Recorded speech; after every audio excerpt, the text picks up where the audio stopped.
And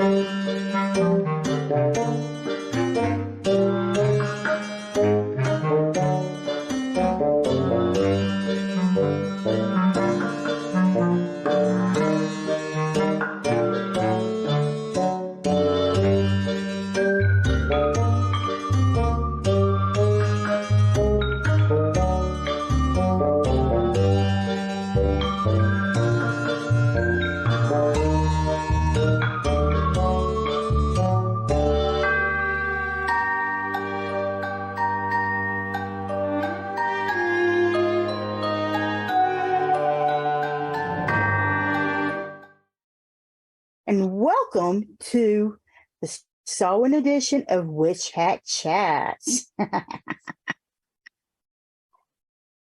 Sponsored by Evermoving We Rise and Moonlight Potions and Charms.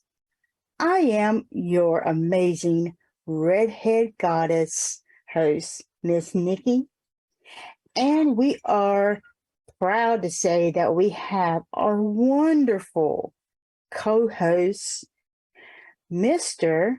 Saul Ravencraft. How you doing, Saul? I am good. You called me Samhain Ravencraft. I guess I can be Samhain Ravencraft. I mean, it is Samhain, right? Yes, we have changed your name today. Oh my goodness. I'm looking at myself in the camera in this hat, and I look like Terry Pratchett. Which is kind of wild. I guess I'm becoming more wizardly. I don't know. I'm not. My face has never looked like this before. Growing out the beard has been a strange experience. To see myself in this other form, and I'm still getting used to it. And it keeps evolving. So hopefully it's a good thing. Well, soon you'll have little children hanging from it. Ah, yeah, I can't wait for that. Can't wait for that. How are you today, Nikki? I am good. I am very good. It has just been madness. October has had all kinds of stuff going on. And it's been good, but oh my gosh, I can't tell what day it is at any given moment. It's just thing after thing after thing, and but that is the nature of the season. It's when everyone else catches up with us. Well, technically, they don't catch up with us. They just come at that particular moment to watch us. That's what Fair they enough. Fair enough. Mm-hmm. So what you been up to, and what you want to be doing over the week? Well, we had the Ravencraft Vault of Horror episodes, which I got to enjoy, and that we saw Trick or Treat, which is a great little anthology movie. And it was funny. Also, on Monday, my wife had the day away from work, and she had something that she needed to do, and she found a Halloween movie that was playing at a local movie and eatery, and she said we should go watch that together. And it was Trick or Treat, the movie I had just shown twice. But like, sure, yeah, let's go ahead and watch it, because I didn't get to watch it with you, and make it a different experience. But it was just so funny that was what she happened to pick out. And of course, I'm doing the spirit sessions. I have lots of different modes that I'm working with those at Arcanum's House of Curiosities. We're doing them more in a workshop mode. And then we have the ones that I'm doing at a location in Georgetown. It's a private location, so I can only reveal it to ticket holders. But we're able to go deeper. We workshop things a little bit, but then we really open up and work to connect. And it's been wonderful to share that with people and bring all that together. it's an exciting thing to do. But wow. it's a lot of energy, and I'm still doing readings at Curia Arcanum's House of Curiosities. If I don't have any conflicts, I have corporate fortune telling things that I'm doing. You know, I had a piece that I did at for the ACL festival here in Austin, and we had some little note pieces that were designed for the event that had the sponsor's logo on it. And so I was able to tell how many readings I had done that night. And I did 26 readings in 3 hours. Boy,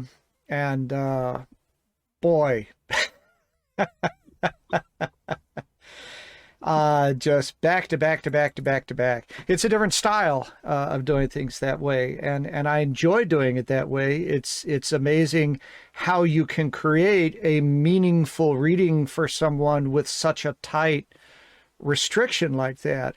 But holy smokes. That was exhausting. And it's that kind of a thing, just bouncing around from very different styles of events. And each one has just a completely different vibration. And I guess that's one thing that people don't necessarily understand about us is we have the mode that we show for Witch Hat Chats, which is very focused about the spiritual aspect of what we do. But I am deeply embedded in you know, the entertainment side of spookiness and that kind of thing all year round with my paranormal entertainment. And I know that you're involved with other kinds of things as well. And the October is when all that stuff busts loose. Whereas throughout the rest of the year, I can do like a piece of it over here and a piece of it over there, and it's going to happen over a period of time. But in October, you know, you got something going on 5 days in a row. Not that I'm complaining. But it is exhausting.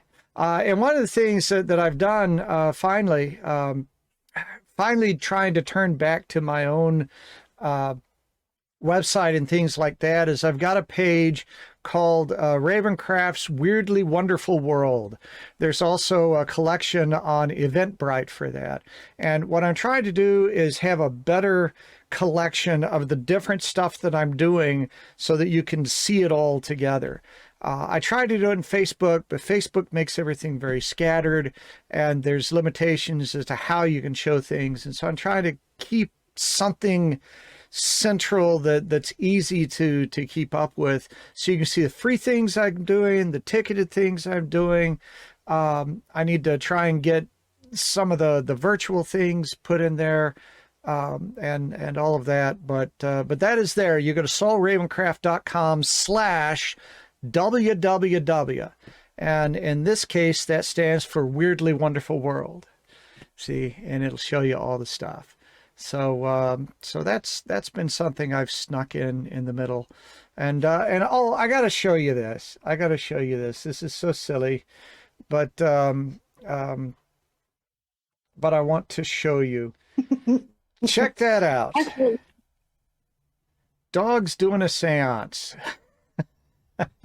So I've been playing a lot with one of those AI engines that I'm able to run on my own system. It's called Stable Diffusion, and you can give it text and it'll create a picture. And so I had it create a picture that there's that famous painting, Dogs Playing Poker, and I had it create one called Dogs Doing a Seance. And it was able to give me everything except the Ouija board. I couldn't quite figure out how to get the Ouija board. It wouldn't put it in there correctly. So I ended up putting that in there myself and getting it to match the style. And so there we go. A new piece of art for the ages. Dogs doing a seance. Love it. I'm having so much fun with that stuff. So anyway, check out Saul Ravencraft's Weirdly Wonderful World. You'll see a link to it from the front of my page, saulravencraft.com. Hopefully that'll help you keep up with things that are going on. And I'm going to work at making that better and better and more reliable as we go. And it'll fork off to Facebook and all the other stuff that I'm doing. But right now the focus has been the spirit sessions. For next month, I'll have the Vault of Horror and what I'm doing at Curia, Arcanum, and all that stuff will be a little easier to track there. So there we go. My website needs a lot of redoing in my copious free time, which is not in October. Now, you look like you've got at least as much going on as I do right now. What is going on with you, Nikki? All right. So, of course, there's a lot going on with me. Now, with Evermoving We Rise, we do a lot of rituals. So we had to move our Samhain ritual to October the 25th. And what we're going to do is a little bit different. We're actually going to take away what we no longer need. And so with people, we need to be able to think about what we no longer need in our lives. And we're just going to just sweep that out. We're just going to take it away, take it away, take it away. So I'm really looking forward to doing that on October 25th. And you will find that information down in the summary, as well as a link. On the 1st, we have our annual ancestor blessing ritual, or actually ancestor remembrance, not a blessing. And it's a wonderful, beautiful ritual that we do each and every year. And it's a safe space. We come and we honor our ancestors. We encourage our attendees to bring their photos or anything that they have, any like what do they call it, items that their ancestors have had, and talk about, give us a short brief story about them and why they're so important in their lives. This brings the ancestors back into our lives. It brings them back into memories. And this is what the ancestors look like. And we also do a couple other things, and I'm really excited because we always get a big turnout. And it's a very, very beautiful ceremony. So we also do this with pets as well, because our pets are our children, and they're extremely wonderful, wonderful little creatures. So if you want to know more about that event, you can come to our summary, and it tells you everything else you need to know. Now, for Moonlight Potions and Charms, we're still getting our 5-star reviews. 5 stars for our excellent products, our amazing service, and also for fast shipping. And we're still an SE star seller, and that is very hard to get. So I want to talk to you about our ancestor readings that we do. They are an amazing, amazing service, because not only do we help you to get in touch with your ancestors and give you their important messages that you're supposed to get, but a lot of times it gives you so much more of a connection with them, and it just takes you to a place in which you never ever thought you would go with them. So it's a wonderful way of starting that connection with your ancestors, or if you already have a connection with your ancestors, it's a great way of deepening that relationship. So I really, truly encourage people to do this reading. We also have our regular Hoodoo Tarot readings. And with a Hoodoo Tarot reading, it's not just a regular reading, because anybody can tell you what a card means. That's not it. We use our intuition. We use our connections to your ancestors, to your spirits. And we also, at times, because we are spiritual workers, use our abilities to sit here and say, okay, if we see something necessary that you may need, we'll tell you what you need, what spirit will prescribe to you, so you can be able to reach the goal that you want to reach to. So that's another reason why you may want to get a Hoodoo Tarot spell reading. And we also have our new items that are in. We got our new Marie Laveau. No, she's not new. We still have our Marie Laveau Altars on the Go. She is an amazing, amazing woman. And she was actually above her, before her time. She was feared. She was respected. She helped and believed in the community. And we have so many products named after this amazing woman that I am a devotee of hers. And I love her so much. We've got products for Kapaleba. We've got new products that have just come in. And it's just such a glorious experience to be able to make these products and to give them or provide them for our clients. And then our clients come back and tell us these stories about how it's helped them through whatever situation that they are enduring right now. Or it has enlightened them or deepened their relationship with their goddess or god or Loa. It's just amazing. So you go ahead and look onto our website. You can find us on TikTok, Twitter, Instagram. You can even find us now on Witch Lens, which is a new social media. But for now, it's only available to people who actually use Apple. So check that out. And for Witch Hat Chats, we are on TikTok, Twitter, Instagram. So follow us and like our pages. We're also on Spotify, Amazon Music, and Apple Podcasts. So make sure you are able to subscribe, follow us, and like our pages. And if you want to know where we're all going to be at, you go to our link tree to find out where we are. And this year, we're going to be starting to do, Saul and I have agreed that we're going to be taking petitions from the community for your ancestors and your pets that have passed on.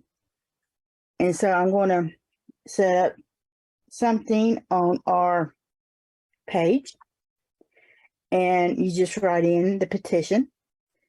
And what Saul and I are going to do is on November 1st, we will be taking those petitions and we'll burn them in a special ceremony so that those petitions will go directly to your ancestors, and they will hear those messages from you. So even if you're not practicing ancestor work, or you're not doing ancestor work, or even if you have an altar and you're still doing ancestor work, you can be able to come to us. This is no charge to you. This is a community service, a free community service that we do, and we're going to start doing it every single year. That just go ahead, write that petition out, and what we'll do is we'll put it on paper, we'll roll it, and we'll burn them on that night. And this is a free service for you. Ain't that right, Saul? You betcha.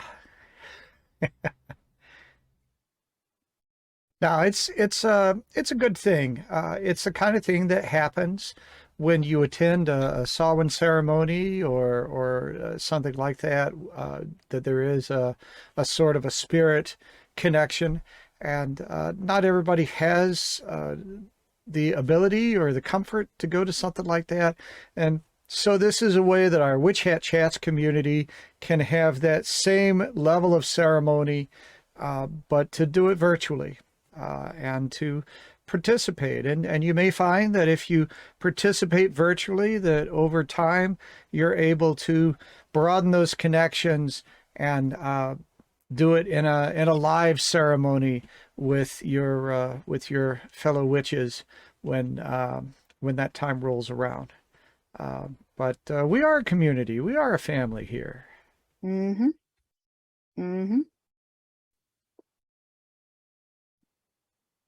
And Saul, I believe you have some additional announcements to make. Well, I just wanted to talk for a moment about what's coming up in November. We try to be very proactive in what we do here. Our Witches Cabinet at the end of the show is all about practical magic, taking what we're thinking about and putting it into practice. And right now, we have an opportunity to use the election box to help manifest what it is that we want. You do the magic at home, you burn the candles, you send the intentions, but it's always about action. It's always about what you do from there. You can't work the spell and then lay on the couch eating candy, right? Waiting for things to happen. You gotta be willing to get out there and do it. And in this case, it is your electoral privileges that you have that is going to set things into motion. And nothing is going to change unless we take action. Now, that means being registered to vote. Hopefully you already are. If not, then you need to see if that's possible by the time election day rolls around. Even if you can't register to vote, there are ways that you can help. You can give people rides. You can help watch kids. You can do things. You can make lunch for someone so that they can go on their lunch hour to be able to vote. You can do things to help support others in their vote. Now is the time to make sure that you've got the time away from work to vote. If that can't happen, can you do early voting? What do you need in order to exercise your vote? And the time to think about that is not the night before. The time to think about that is now. And get that worked out and have that plan and know who it is that you want to support to create the society and create the world that you want. Right? That is the action. We send out the intentions and we do the work on the witchy side, on the metaphysical side, but then you got to go and do the real world work. And I believe that if we all do that, if we all really put ourselves forward and do that, that change will happen. And those that think they are in control will be astonished. But we got to do the work. So I encourage you to put your thoughts toward this. If you're one of those people that goes, I never bother, please bother. And if you can't actually pull the lever yourself, don't have someone else pull it for you. That's not what I'm saying. Right? But participate in some way to help others do that. And let's get as many voices, as many votes out there as we can to show people who we really are. And that's all I got to say about that. Yes. Rock the vote. Rock it. Witch the vote. Yes, let's witch it. Let's spell it. Yeah, spell the vote. VOTE. Because I already have.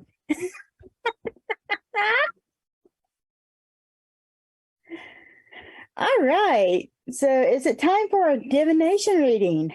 Yes, indeed. What you got for us today, Nikki? Awesome. So everybody knows that I usually drink yogi. tea. But today I'm not drinking it. I'm actually drinking a combination of green tea and Earl Grey. And that is absolutely great because what it does is it clears your mind and it actually calms you down at the same time. So it's really good tea. But nobody ever makes, it's hard to find green Earl Grey tea. It's really hard to find. You can find it, but it's hard to find. But so today I decided, instead of going with one of the tea divinations, that this is a Samhain edition. Let's go with something, a little thing about what somebody's saying about Samhain. So I figure out, let's take a quote from Alice Hoffman's book, Practical Magic. And the quote I selected was, "There's a little witch in all of us." So what do you think about that, Saul? Well, gosh, there's all kinds of answers, and I'm going to try to not say something offensive. We can't see you. You must appear. Here, we'll just.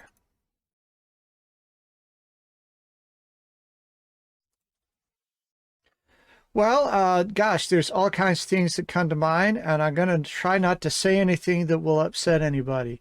But I think it goes back to one of my basic principles when it comes to anything witchy or spiritual or anything like that, and that is that anyone can throw a ball. All right, anyone can take a ball and go, "Ooh."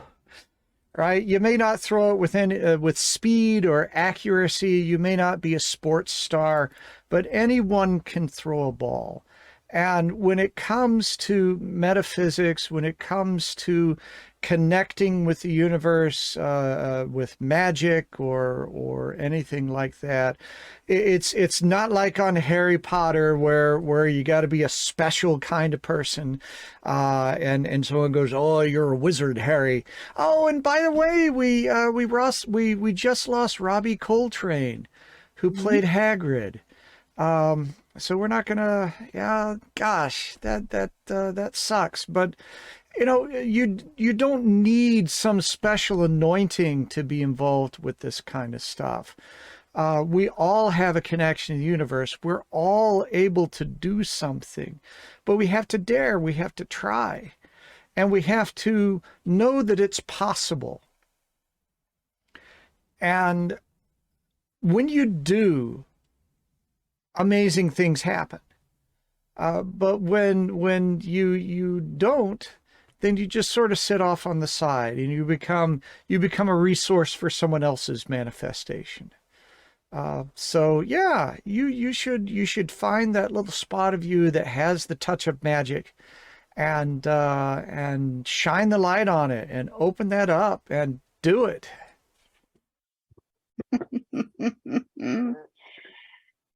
I always tell my customers and students that they should honor their little witch, because the little witch actually exists in all of us.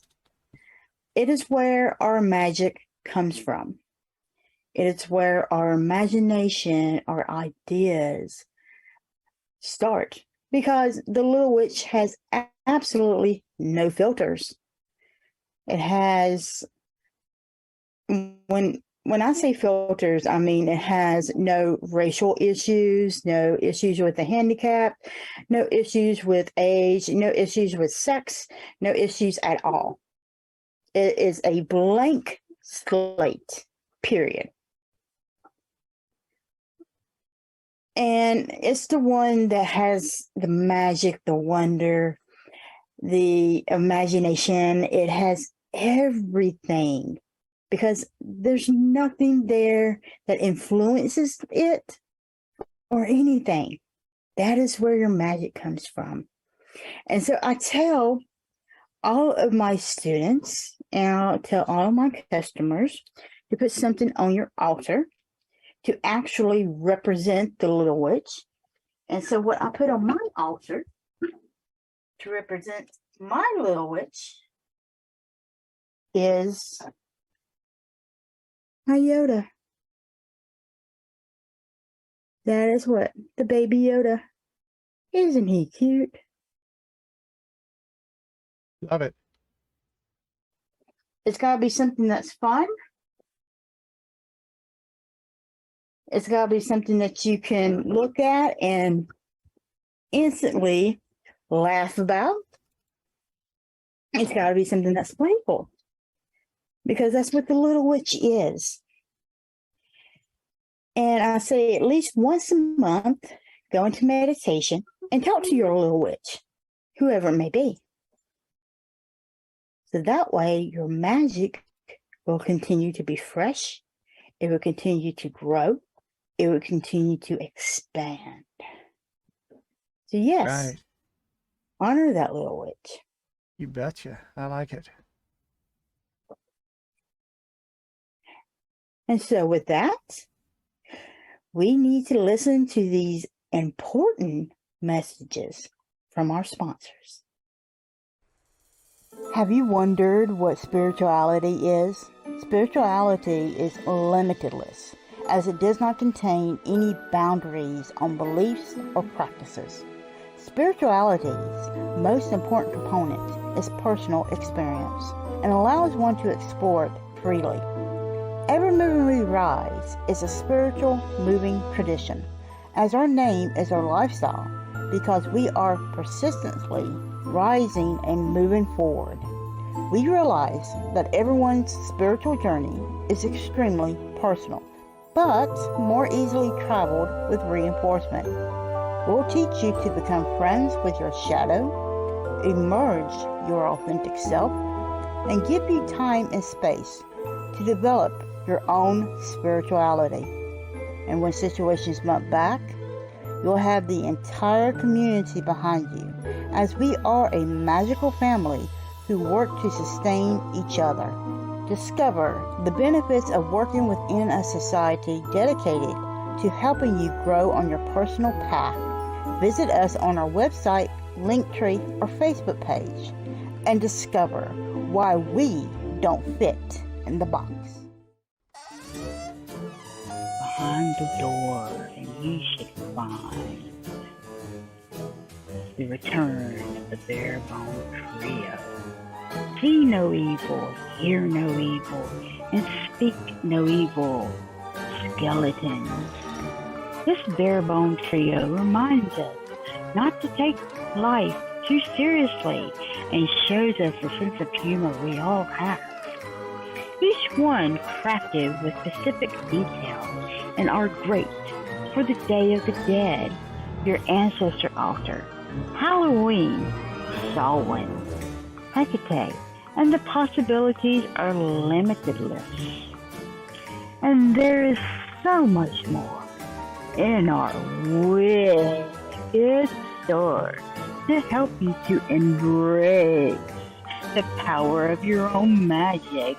So come on in to Moonlight Potions and Charms at www.moonlightpotionscharms.com and discover the wicked things that ignite the magical passion in you. At Witch Hat Chats, we promote magical knowledge, arts, and music from all cultures. We invite you to join us as our guest to share your practice, especially if your traditions are lesser known. Email us at witchhatchats@gmail.com. Tune in every Sunday at 1 p.m. Eastern Standard Time on our Facebook page. And welcome back to Witch Hat Chats, the Samhain edition 2022. It's me and Miss Nikki Kirby here. And one of the traditions that I have brought into the show on our celebrations of the Wheel of the Year is I like to share a poem. It's funny, I was never big on poetry when I was a kid and in high school.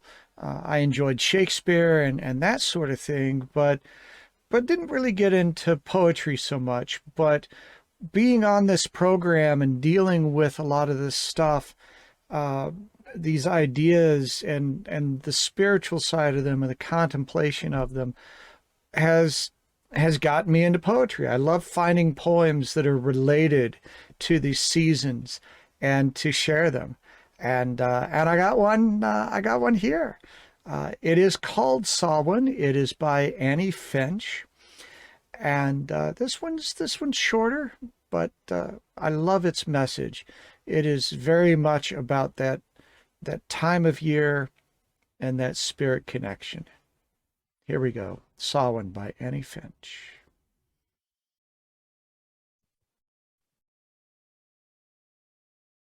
In the season leaves should love, since it gives them leave to move through the wind toward the ground they were watching while they hung. Legend says there is a seam stitching darkness like a name.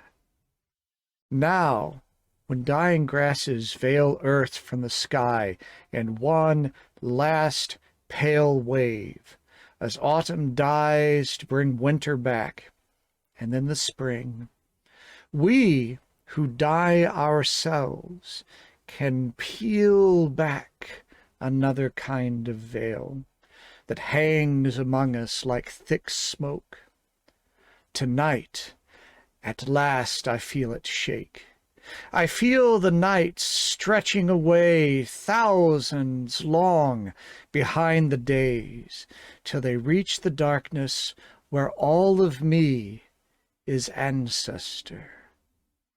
I move my hands and feel a touch move with me, and when I brush my own mind across another, I am with my mother's mother. Sure as footsteps in my waiting self, I find her, and she brings arms that carry answers for me, intimate, awaiting bounty. Carry me. She leaves this trail through a shudder of the veil, and leaves like amber where she stays, a gift for her perpetual gaze.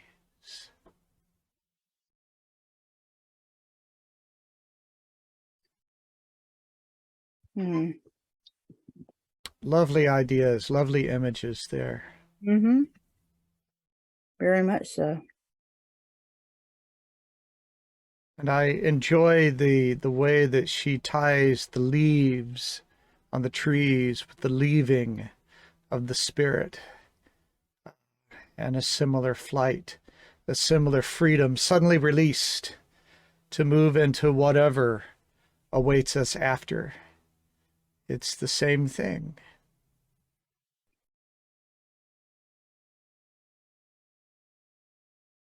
Do you think about the afterlife? I was sitting there thinking, my favorite part was I feel the night stretching away, thousands long behind the days, till they reach the darkness where all of me is ancestor. Right. Right. Yeah. It's weird to think of ourselves as becoming the ancestors. But we all do. We all will. But you know what? While I was away last week, I came across a picture of us in our future selves as ancestors. Really? Can I see it? Yeah. Show them, Saul. See? There we are. We are still doing witch hat chats in the afterlife. That's right. It'll never end. I love the fact that the there's rabbit ears going on there too. Yeah, that's what I'm doing behind you. Yeah. And I brought my phone to do all the recording. My. That's right. That's right. Oh, that's a terrible thing to think about. Everybody on their phone in the afterlife. Yeah, but hey, that's what chat's on the go, man. There you go. There you go. Oh, you're a silly witch. But I love you. Oh, that was so much fun. Thank you, Saul. Well, and I think it's important for us to have fun with all of this kind of stuff. I try not to have a broomstick up my ass when it comes to all of these things. Yes, these are important times, and the center of what I do is I hate to use words like profound because that makes me sound like I'm all important and I'm just a seeker like everybody else. But I mean, I do try to treat these things with reverence and to approach them as sacred things. But at the same time, you gotta enjoy the ride. For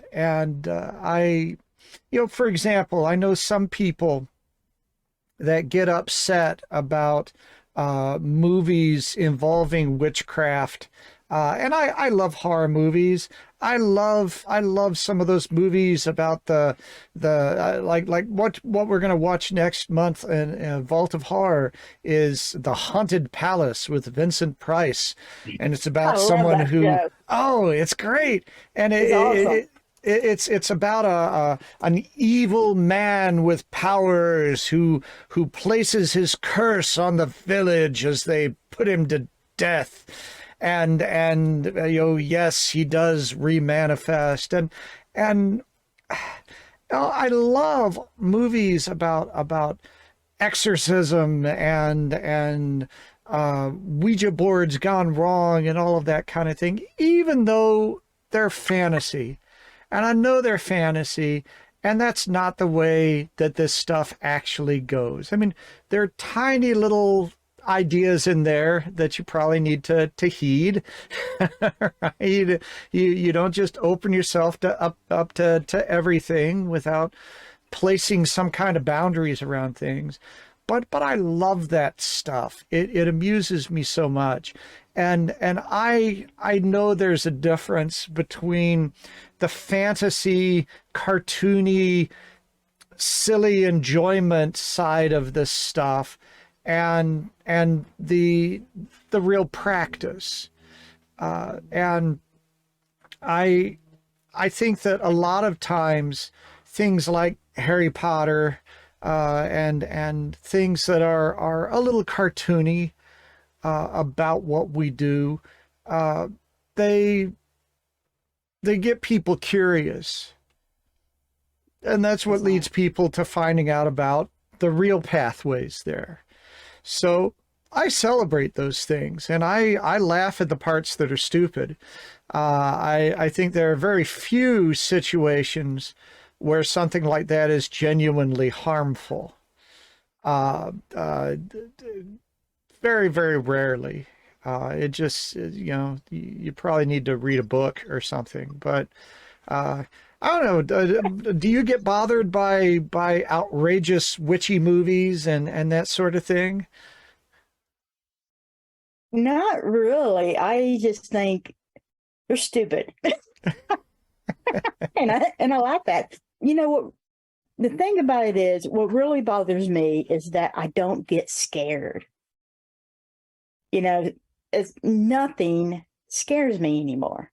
I mean, I Right. grew up with two brothers who watch Michael Myers, Jason, Freddy Krueger, the Texas Chainsaw Massacre, all of those bloody things, and all their sequels. Hellraiser was their favorite, Mm-hmm. and so on and so on. And so, and I worked with severely mentally ill people, and when I mean work with them, I took them out into the community. I stayed in their homes. And also worked with severe people of addiction as well. And so, hell, I walked in dark rooms with these damn people. I mean, nothing scared me. And I'm talking about schizophrenics. I talk about people who were cutting themselves, stuff like that. Nothing scared me. So that's what I want. Is every time, that's what my major disappointment usually is, because they'll say, "Oh, this is the scariest movie." It ain't scary, But here's the thing, and it just hit me the other day: why Jason keeps coming back, why Michael Myers keeps coming back, why all these slasher people keep coming back. And do you know why? So, why is that? Because they did not consult with a root worker. And I'm going to tell you, no, this is a fact, okay? According from the Irish, what a lot of people would do if there's somebody that was being buried that they didn't like an uncle, maybe the uncle had molested, the younger children, or he was just a bastard. Or it could be a female. Maybe the aunt was just a bitch, and she just molested the little boys, or molested the girls, or she smacked them around, or whatever had happened. What these people who were their victims would do was wait until they went down into the grave, and the grave was properly done, and they would drink beer. That's the reason why they would drink beer at the gravesite. And then when everybody was gone for the day and everybody had left the graveyard, they were still there, and they would piss on their grave. And pissing on their grave kept them in their grave. Right. So nobody pissed on Michael Myers' grave or on Jason's grave or any of their other graves. So that's the reason why the bastards keep coming back. So we watched Halloween Kills the other day, which is the next to the last Halloween movie with Michael Myers. And it's the one where all of the people of the village, all the townspeople get together, and they take him down. By golly, they bring their own implements of destruction, and they take him down, and he's laying there, and spoiler alert, and I'm saying, well, cut off his head, right? If you need to cut off his head now, because and you need to piss on him, and they didn't cut off his head, and sure enough, he jumped back up and took them all out. And if you go back into the lore, when you got something like that, you got to cut off its head, you got to stake it into the grave. I mean, there are well-founded traditions on how you deal with this stuff, and they don't do that in any of these movies. I agree with you. They need a consultant. They need a consultant. How to make your monsters stay dead.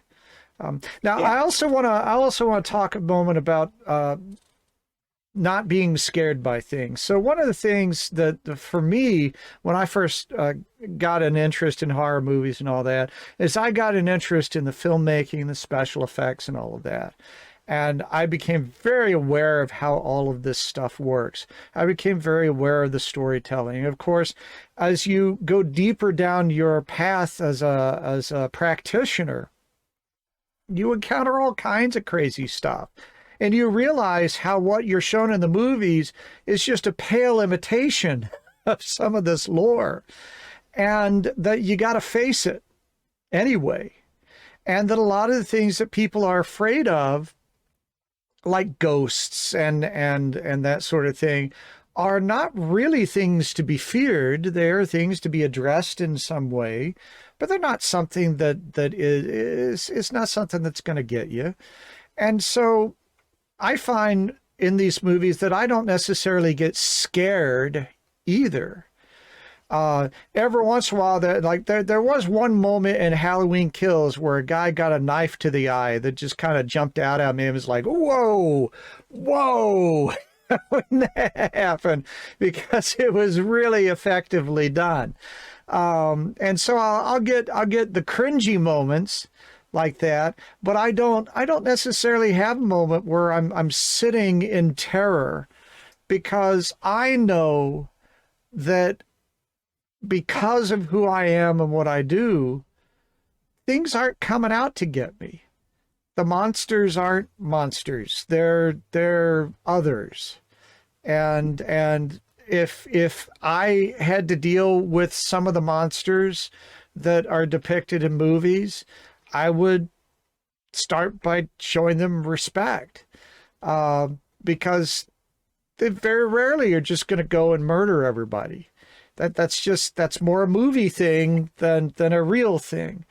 But I so want these things in my life because they are fantasy. It's so disappointing when you get into being a magical practitioner to see that sparks probably aren't going to come out of your wand. Oh, And isn't that sweet? Saul is going to give Jason a bouquet of roses. well, Oh, you might just offer in some beef jerky or something and see. dude, you haven't eaten in over 50 years, man. Here you go. Have a sandwich, man. Just don't But kill me. Go kill those other people. We're good. But what I'm saying is I think these fantasies are important. It's fun to see how magic is, they say the words and the glowing symbols happen in the air and the lightning strikes and the wind blows. And when we're doing our stuff, it's maybe the cat chimes in, but outside of that, it can be very unspectacular in a lot of ways. And so for me, these movies about magic and monsters and all of this supernatural lore just blown up to cartoonish proportions, to me, that reminds me of the impact of what I do has. And even though I don't see all the spectacle that we get in the movies, there is that vibration going out, and somehow I feel like enjoying these things helps enhance the aspect that I'm doing and keeps me from getting gloomy and keeps me from getting cynical. And I does that make any sense at all to you? Do you understand what I'm Yeah, saying? it does. It's just like there is a TV show off of Netflix, and it's called. They've only had one season. They said they're going to bring on another season, sometime either this year or next year, and it's called They. And what it's about this town. And it's also about this family. This family supposedly going on a vacation when they had to get off at the highway, and they're trying to get back onto the highway when they come across this tree and this group of crows, and they can't pass. So they're backing up, trying to find a way back on the highway. They can't. They come across this town, and they're trying to ask for directions, and all the townspeople are acting really, really weird. And they're having a funeral at the same time. And somebody comes across and says, just go straight and you'll get back onto the highway. But they keep going straight, but they keep coming back around to this town. So they turn around, they go the other direction. It doesn't matter where they turn, they're still coming back into this town. And so they end up crashing. And what ends up happening is townspeople end up coming and finding them and getting them to safety. Because at night, they get hunted by these creatures that look like humans. They talk like humans, but they're not human. Now, for me, when I say something during the movie, holy shit, or oh damn, that doesn't mean I'm scared. It means Right. somebody else is fucking going to get scared as hell. Okay. Right. Because these creatures eat people. And the way that they slash them up Mm-hmm. and the way that they look like it's kind of like if you ever watched Jurassic Park Yeah. and you see the leftovers of the other dinosaurs from Jurassic Park, Uh-huh. that's what they do to the humans. Oh, wow. And they torture them and they get fun. And it's a fun thing for these creatures. Wow. And they come out at night. And it's not just people from like one location; they're from all over the United States that somehow get trapped in this one location. So they're trying to find a way of getting out of this town. Mm-hmm. And it's a mystery. It really drew me in, really interesting. And like I said, it's only got one season so far, but it's called Day, and I really truly love it. But like I said, it's not for small children. And if you're one of those type of people who get scared easily, you may not want to watch it. Because like I said, when it came to the part and it shows you to a certain degree what they do, you're going to say, holy shit.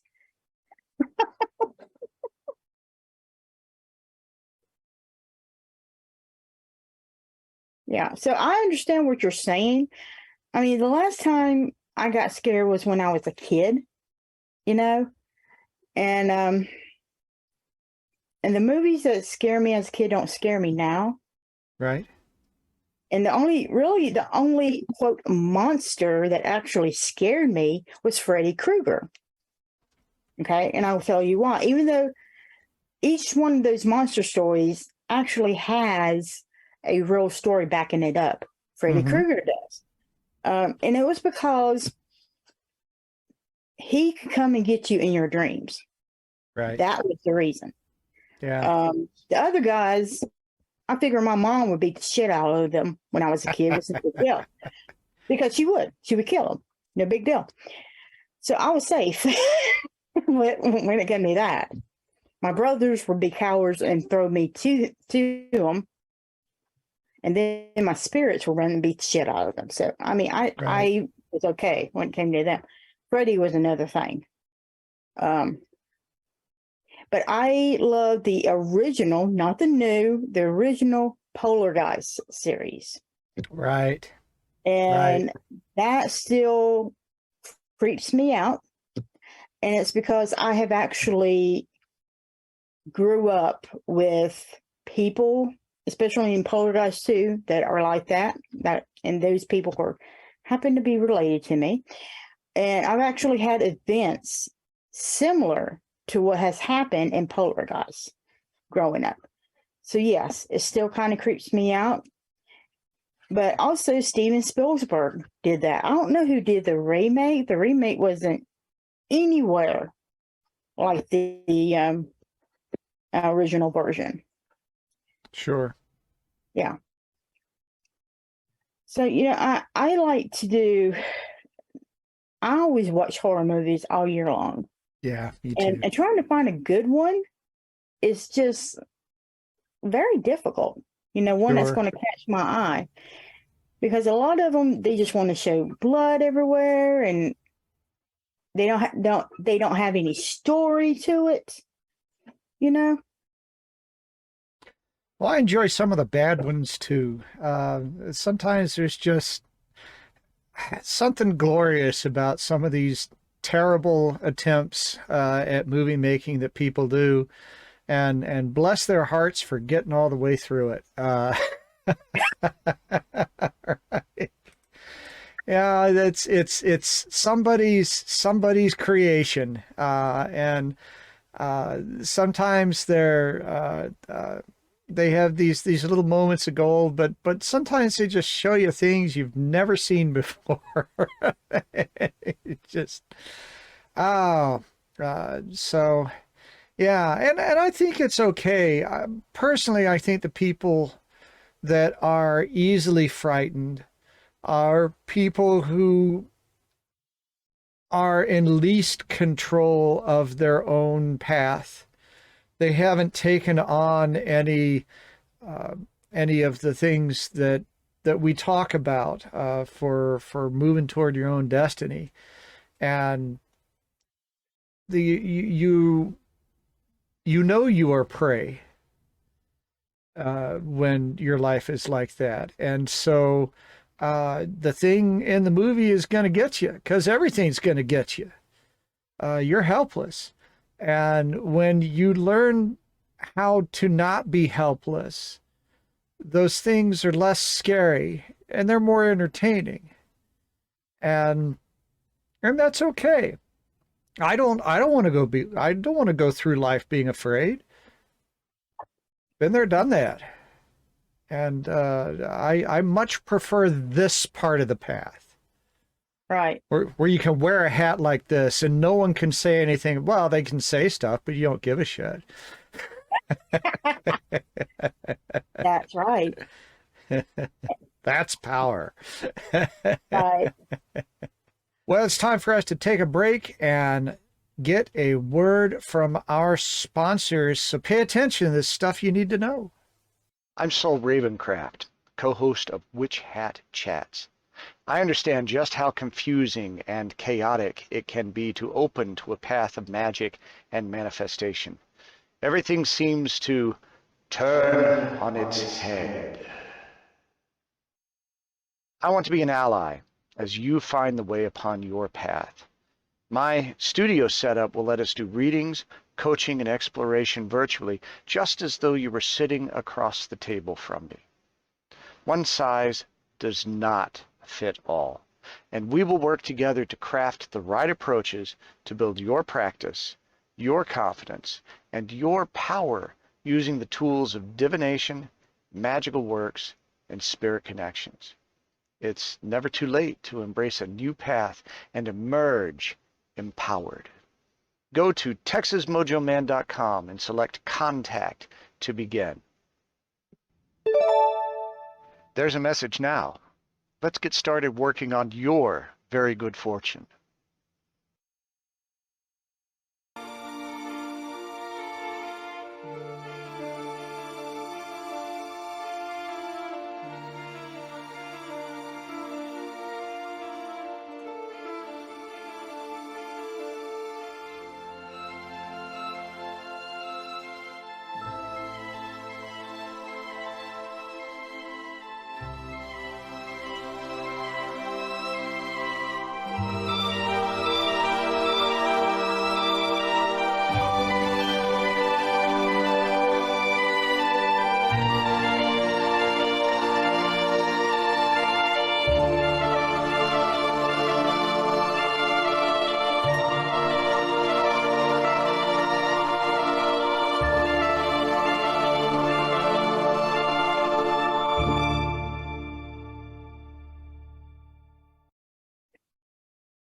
And welcome back to Witch Hat Chats, Samhain edition. And Saul and I, we are chatting about what we do for the month of October here. You know, it's so great to do the horror movies and stuff like that. But there's also other things that we do. So one of the things that I love to do is go to these haunted houses that are around. And I remember when I lived in San Jose, I used to go every day to the Winchester Mystery Mansion. Ooh. Oh my God. That was awesome. I've only seen documentaries about that. I've never had the opportunity to be there. Fascinating place. Yep. And I talked to Mrs. Winchester myself. And Very nice. She is a very, very fascinating woman. She has a very clear mind. So she's not crazy. A lot of people thought, and this is just a way that women are treated. if women have an idea that's outside society, outside the box, just like witches, just like voodoo practitioners, just like all the other people that we are, they are thought to be crazy, Right. or strange, and they need to be pushed out of society and never return, you know? But she is a very, very clear-minded ghost, and very intelligent ghost as well. And I found that out. And I remember what they do is during the tours, and they have night tours as well. But during the tours, the regular tour, they bring you up into her room, which is beautiful. And they explain to you the theories of why she created this house. And according to the legend, okay, Right. her husband and her baby had both died. And she had invited this medium to come and summon her husband and her baby to talk to them.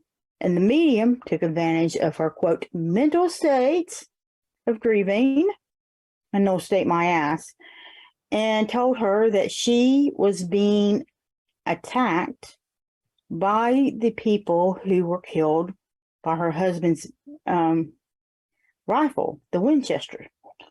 Mm-hmm. Because that's what won the war. And so what she needs to do is she needs to move out of the house and build a house. And she needs to keep building the house till she dies. So the spirits won't find her and kill her. And so Mrs. Winchester, she picked up and she moved across the country. She found this little teeny tiny farmhouse in San Jose. And at the time, there was nothing around it. I mean, not a damn thing around it. Right. That's not true anymore. Oh, hell no.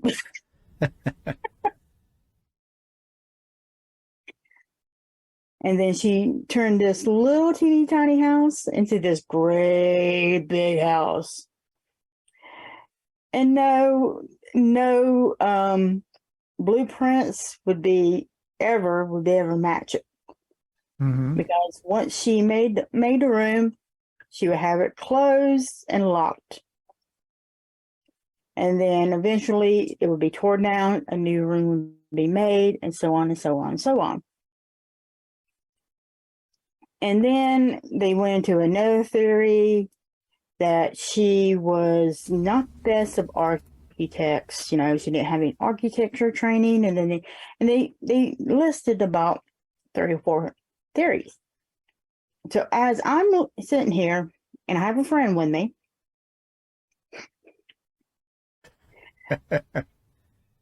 I heard Mrs. Winchester saying this very clear and very proper. She said, it's none of your business what I do with my money or my home. Wow.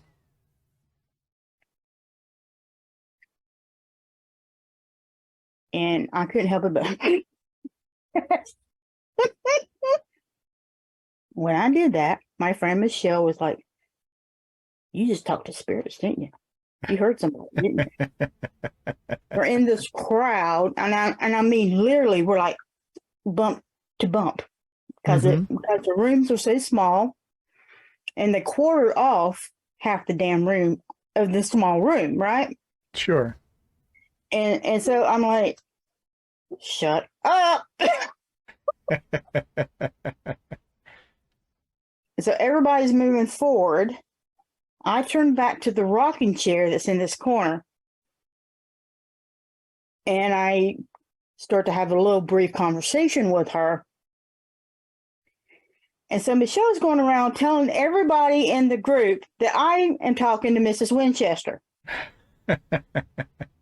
Like, Michelle, shut up. Love it. And she told me that it was okay not to worry about it. They do it all the time. To continue to go with them because I'm going to end up getting lost. Right. Right.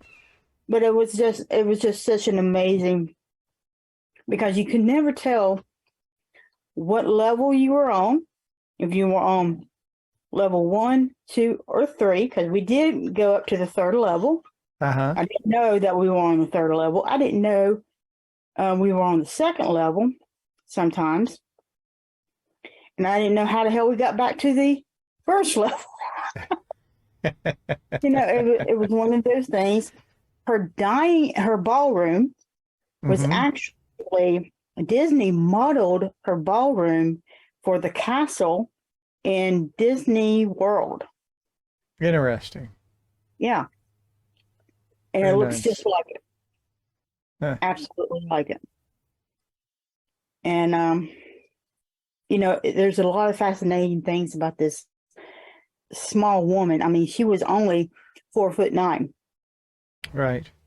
So I used to go there about every single day. I would have conversations with her, and it was just an amazing thing. So if anybody can be able to get down there and just take they got different types of tours. They got night tours. They've got tours for the house, the special house. Then they got other tours that are for behind the scenes. I've taken that one as well. They got outdoor tours, and they got so much for you to be able to do. So if you have a chance, I encourage you to be able to do that. And make sure you stay with the group, because you will get lost. Well, one of the things that I really miss from being a kid and up through high school is there seemed to be a lot of little Halloween festivals and fall festivals that went on. Schools would have festivals where there'd be all kinds of little booths and little haunted house and games. I remember when I was younger, they'd do things like they'd have a car smash. They'd have an old car, and people could hit it with a sledgehammer.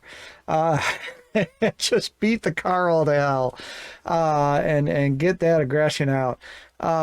And I don't see that kind of stuff so much anymore, as things have become more urban and virtual.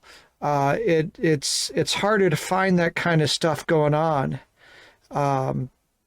You'll find haunted houses and things like that, but they're usually branded things that are run by some kind of a company. High quality, great stuff, but it's more like a theme park than a festival.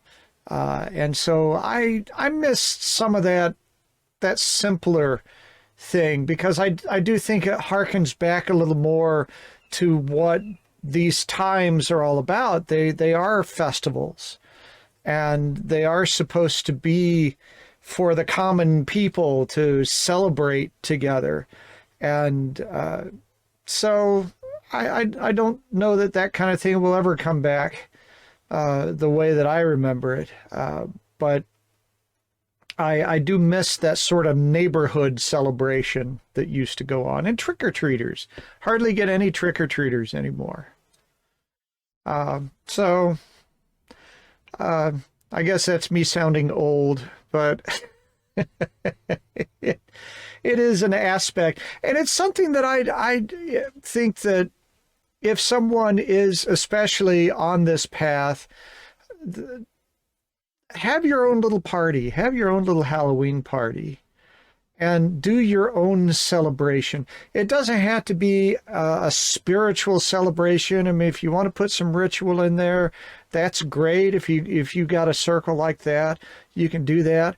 But just bringing people together to dress up and play some games and enjoy spookiness, that really goes all the way back to things. And I encourage people to do that. I regret that right now it's harder for me to host parties like I used to, because everything's just more complicated than it was for me and my world. But my goodness, if I win the lottery, I'm gonna host some damn parties. You can bet that. But it doesn't have to be super fancy. It doesn't have to be expensive. Get everybody to bring something. And celebrate. It doesn't have to be a big commercial experience. Rant over. Well, even the commercial ones are still kind of fun. It doesn't. The thing about it is, you don't have to have a commercial one. You don't have to have a neighborhood one in order to have fun. I mean, when I was a kid, especially as a teenager, we used to go into the graveyards and scare the shit out of people. That was fun. I mean, that was what we used to do. It was so much fun back then. Especially, I mean, as a 7th and 8th grader, we didn't have a playground. What was our track and our playground was the cemetery in the back. Literally. That is what our playground and our track was. And because it was called Cool Springs at the time. Now it's changed into a administration building. And we would go out there, and I was scared the shit out of people. It was so much fun. I love doing that. Sure. But even these other places that they have, like zombie chases. I'm sorry, I never understood the zombie thing. Okay, what I know about zombies is, okay, you die. And when you come up, traditionally, you're supposed to do whatever that, quote, voodoo practitioner wants you to do. That is tradition. But Hollywood has expanded that tradition to, at first, I want to eat your brains. Like, okay, so you eat their brains. Where does that go? Because the person's still fucking skinny. So he goes and he eats 100 brains. I mean, where does it go? Does it go to his feet? It doesn't make him fat. Does it go out his ass? Because, I mean, why would they need a toilet? Now it has expanded to, they can know how to ride motorcycles. But they put helmets on them. Why do they need helmets?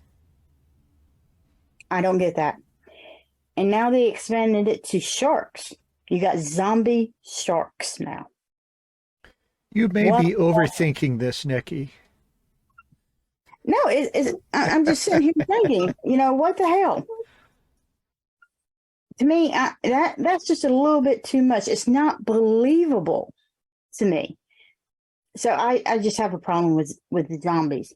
And then you've got the cornfields or the hay rides that a lot of people like to go to. That's fine. Number one, you see it in all these fantasies and all these movies, right? They're running through a cornfield. Have you ever run through a cornfield and not get cut? I can't say that I've ever run through a cornfield, to be honest. I grew up on a farm. My uncle had a farm. You can't walk through a cornfield without getting fucking cut, okay? Let alone run through the fucking cornfield without it getting cut. I'm like, really? Another reason why I will never be caught in a cornfield or a hayfield is, guess what? Stephen King. Right? Now there you go. Movies don't scare me so much, but books will get in there. And yeah, his movies are never as scary as his books, you know. Well, they can't be. They just can't get into your head. I remember in The Stand, the description of going through the Holland Tunnel in the dark, and the bodies, and you couldn't see, and the gooey bits and all of that, and it was just horrible. it was terrible stuff, and there's no way you can convey that as effectively in a film as you can with what goes on in your heads. You know, right. And that, I guess, is the whole point, because as magical practitioners, our whole purpose is to form an idea in our heads that is so powerful that it influences the world. Well, that's basically what we're doing. You make the vision, you put something behind it, you send it out, you watch it manifest. It's the power of the mind first. And I think that's true when it comes to anything else. The imagination, the ability to visualize and experience something in here, which is where it all happens anyway, is always going to be much more powerful than any external version of that.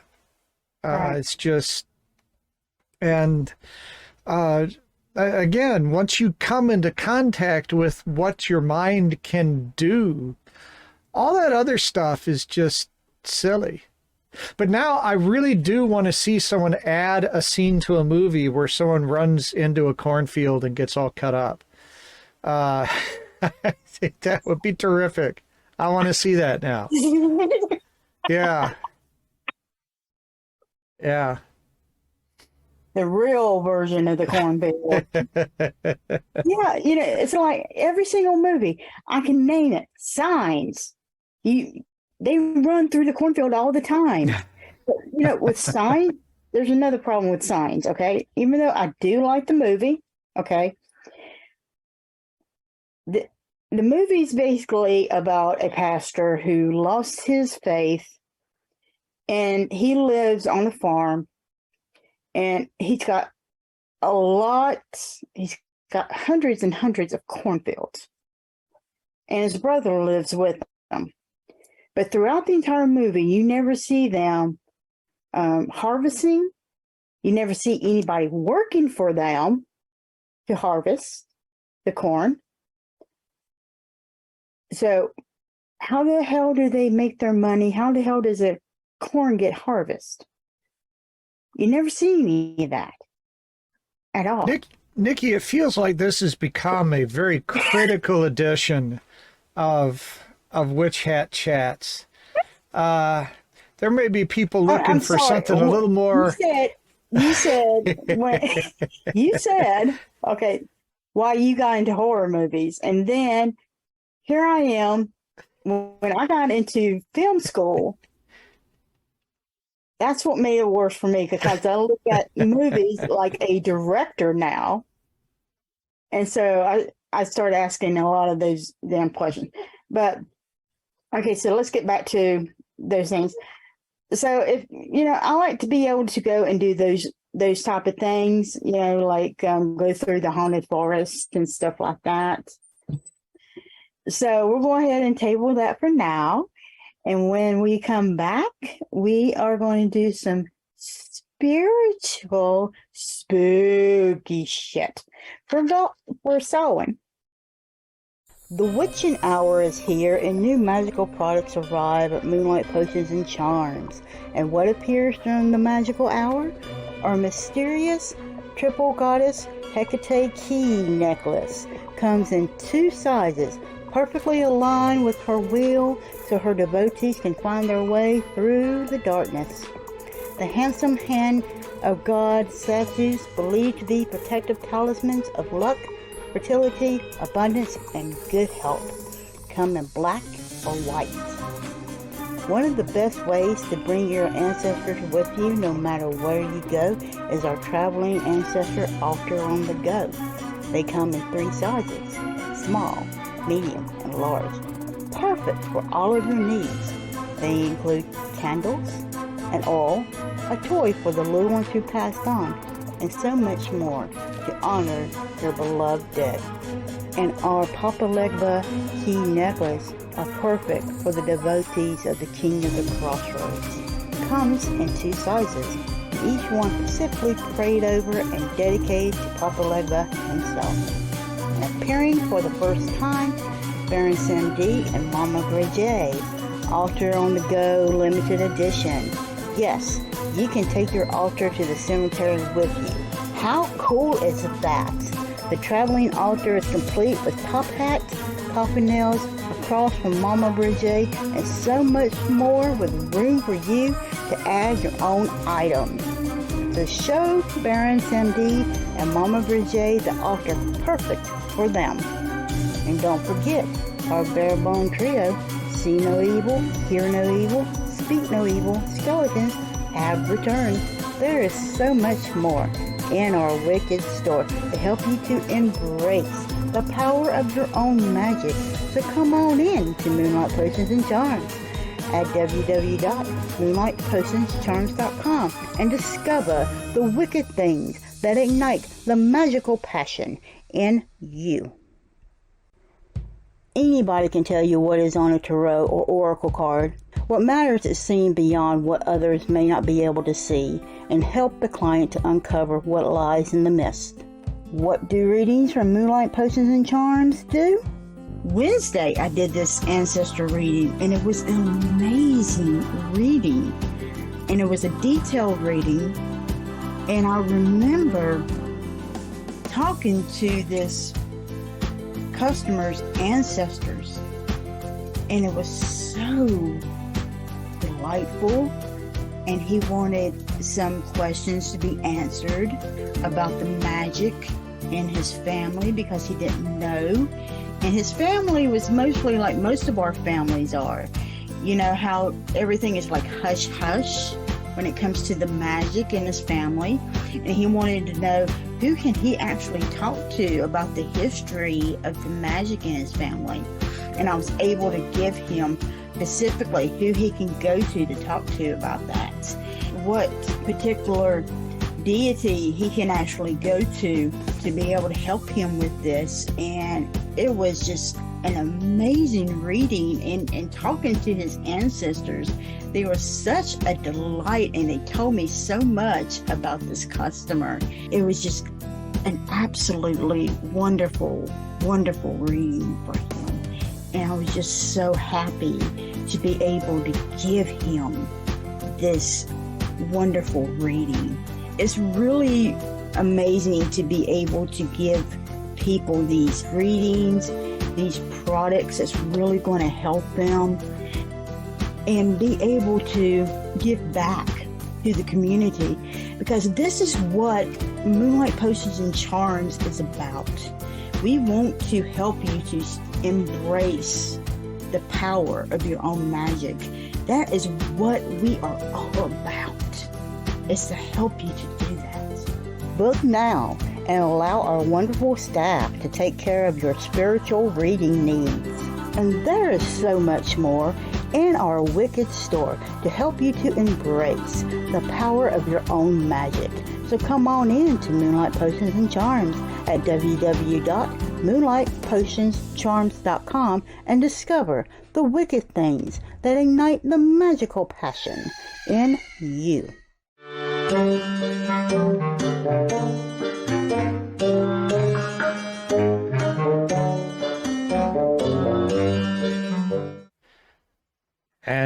welcome back to Witch Hat Chats, the Samhain edition 2022. I am Saul Ravencraft.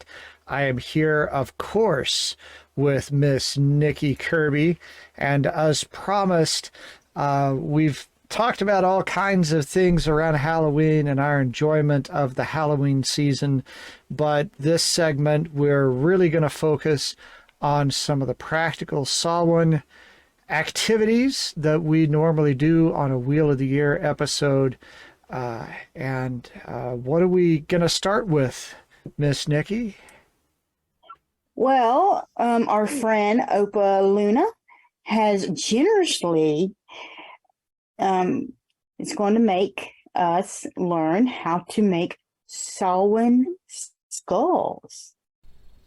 Merry meet, fiber magicians. My name is Opal Luna. Welcome to another fiber magic moment. Samhain is the third and final harvest in the traditional Celtic wheel, and as with the nature of circles, marks the beginning of the whole cycle starting over. The world at large is celebrating Halloween, but there is a serious undercurrent to all the revelry for the witch. As we move towards Samhain, the darkness grows, and our thoughts wander toward the veil as it thins, and we think about our beloved dead. It is appropriate to set up an ancestor altar with keepsakes and remembrances to those who came before. Time must be made for quiet reflection, so any messages from Spirit can come through to us. The Samhain skull was designed to act as a poppet for one who has crossed the veil. It could hold an LED light or herbs for sacred space on your altar. A word to the wise, though, no real flames, please. Crochet and fire do not mix. To make this skull, you will need a size H crochet hook and about an ounce of 4-ply yarn. Scissors and a yarn needle would be optional. You start out with a slip stitch, chain 2, 8 half double crochets in the second chain from the hook. Half double increases around, then you increase every other stitch. In the fourth row, every third stitch, and then you do 2 rows without increasing at all, and you get the cup of the top of the skull. Now to create the back of the head, you do a short row of 20 half double crochets and then chain 1 and go back 20 like this.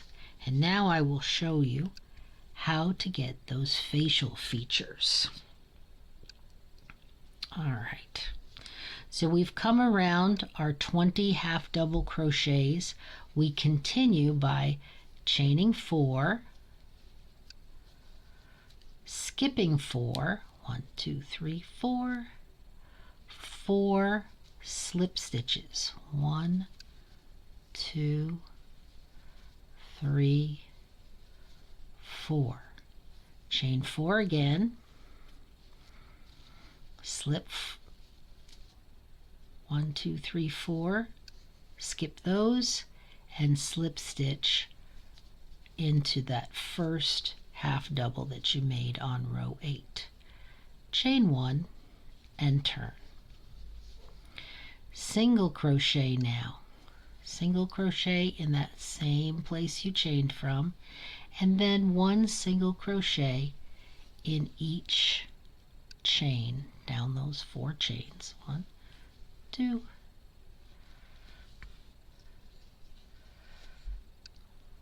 3, 4. Now you've got those 4 slip stitches. Let's skip 1 and just do a slip stitch in each of these 2 center ones. 1, 2. There you go. Skip that next one and then work back up this chain. 1, 2, 3, and 4. All right. Now you single crochet all the way around. This skull contains all of the basic basic crochet stitches. So that means that according to the Fiber Magic rules, it contains all 4 elements. We started with chain stitches and we've done some slip stitches, that's earth. These single crochets that we're making now represent water. The half double is your fire. All right. And I think we're even going to get a little air in there at the end. Look, now you've got your eyes. Like that. All right. The next round, chain 1, single crochet in the same stitch, and in the next 2 stitches, chain 2. Now we're going to skip 6 stitches. 1, 2, 3 going down that way, and 1, 2, 3 going up this way. And we will single crochet over here. See? And that creates our nose hole.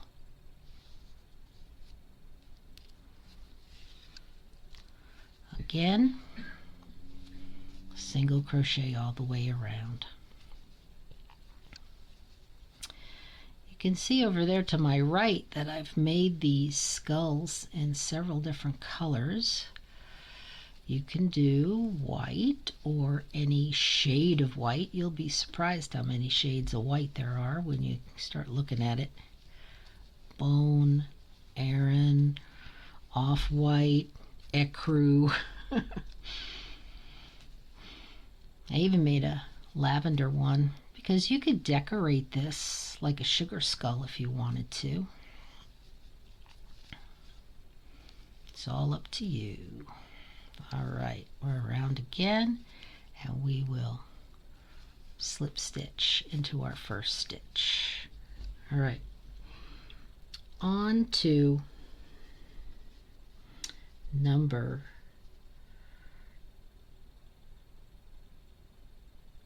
11. Row number 11. We're going to do a single crochet decrease here, and then we're going to single crochet in the next 4 stitches, and that goes across the nose. See? And then decrease on the other side. And again, single crochet all the way around. You can find the written pattern for this skull at fibermagic.com. It will be in the blog section. So if you want to do that with some, there'll be some pictures. You can catch it there.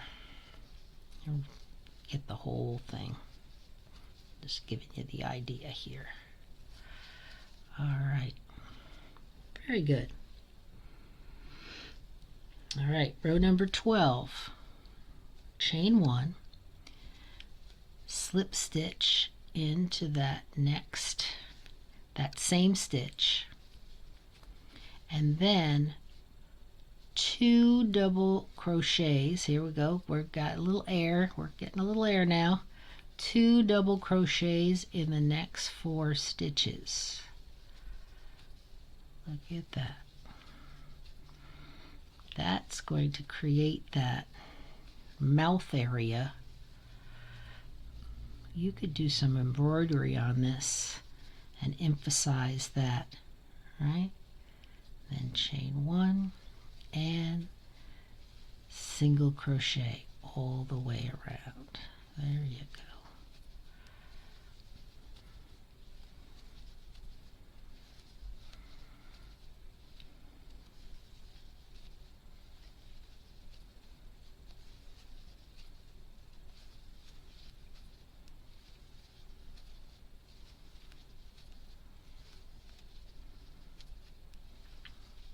Getting there.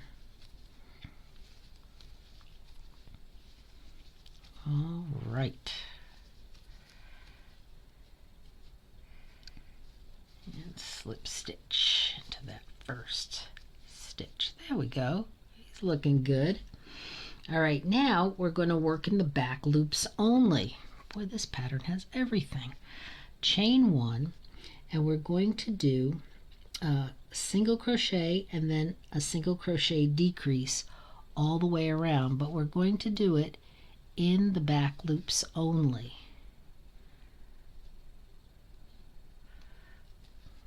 Okay, see this V? You can see if you look down on the top, it's like a row of V's. We're only going to use that back loop.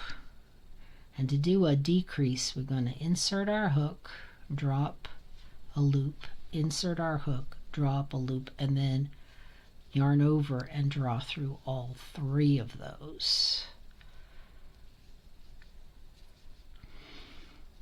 This is going to bring the bottom of our skull in, and by using the back loops, when we crochet in only back or front loops, it causes the work to turn a corner. See how you can turn it on that, and then that front loop that we didn't work into forms a ridge, and this way your little skull will stand up by itself.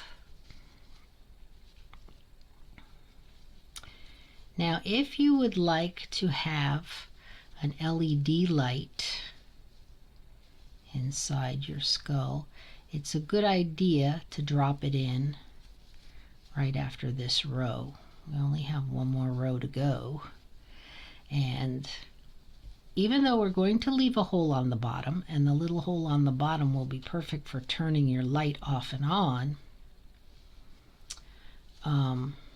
if you don't put it in now, you're going to end up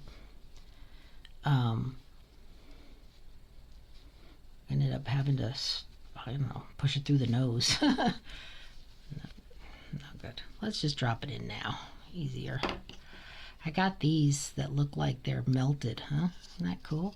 Every time I post something with that in it, I get all kinds of comments. Hey, you shouldn't have a candle flame inside your crocheting.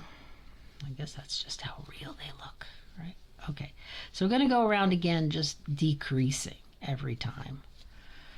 Decrease, decrease to make that hole smaller.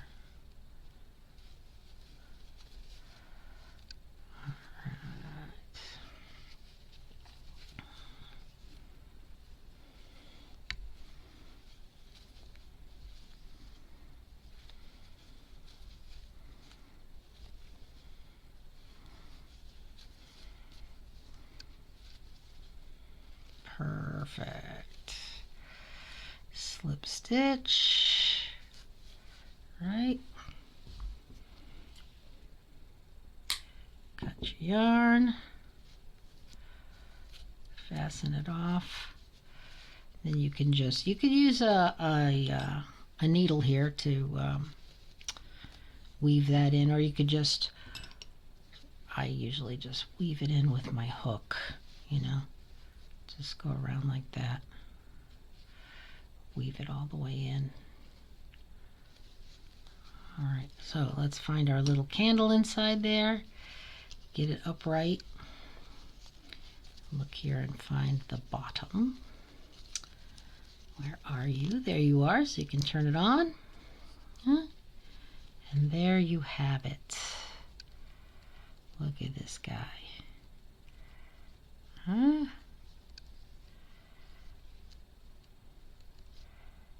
Perfect. And he will stand up by himself. Ha ha.